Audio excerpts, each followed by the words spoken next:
किल्ले आणि गड हे विचारांची शिदोरी आहे। छत्रपती शिवाजी महाराज, छत्रपती संभाजी महाराज हे आपले आदर्श आहेत आणि आपल्या आदर्शांची पुनर्स्थापना करायची असेल तर आदर्शांनी निर्माण केलेले विचार आणि कर्म लोकांपर्यंत पोहोचवणं खूप गरजेचं आहे, असं प्रतिपादन राष्ट्रसंत भय्यूजी महाराज यांनी केलं। आदर्शांची पुनर्स्थापना करायची असेल तर गडावर परत भगवा फडकवायला पाहिजे, असं भय्यूजी महाराजांनी सांगितलं। शिवशाहीर विजय तनपुरे यांच्या वाढदिवसानिमित्ताने ते कोल्हार येथे आले असता त्यांनी एसतांशी संवाद साधला। शिवराय खरं म्हटलं तर आज स्वराज्यापासून सहकारपर्यंत आणि सहकारापासून महाराष्ट्र घडवण्याची जी संपूर्ण प्रक्रिया आहे त्याचा जे मूळ गाभा आहे तो म्हणजे स्वराज्य आहे। आणि याच स्वराज्यापासून सहकार 18 पगड जाती 12 बलुतेदार सर्वांना एकत्र घेऊन जातीय विरेत मराठा विचार तत्वाच्या माध्यमातून छत्रपती शिवरायांनी प्रत्येकाला जवळ केलं। त्याच्यामुळे प्रत्येक किल्ला आणि प्रत्येक गड हा विचारांची शिदोरी आहे।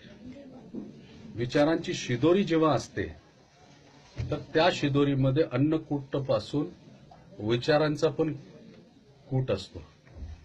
तर महत्वाचं असं आहे की आदर्शांची पुनर्स्थापना जर करायची असेल तर आदर्शांनी निर्माण केलेले विचार किंवा सार्थक कर्म हे लोकांपर्यंत पोहोचणे खूप गरजेचं आहे। जर आपण आपल्या विचारांची अपेक्षा करणार आणि मात्र त्यांचं नाव मोठ्या स्वरूपात घेणार तर त्या महापुरुष महामानव हे सर्व नावानी तर मोठे होतात पण त्यांचे विचार कुठेतरी खुंटले जातात, कुठेतरी मागे पडतात।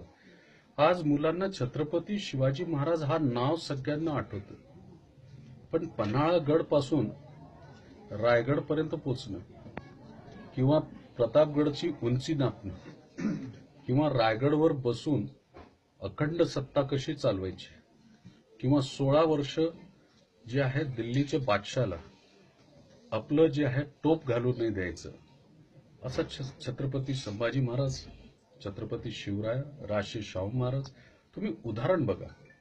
ह्यांचा वैचारिक वारसा पण घेत नाही आणि त्यामुळे मराठ्यांमधली जी एकोपा आहे, बहुजन समाजाची जी एकोपा आहे ती कधी दिसून येत नाही आणि त्याचा फायदा काही थोडके लोक, चुकीचे माणसं उचलतात।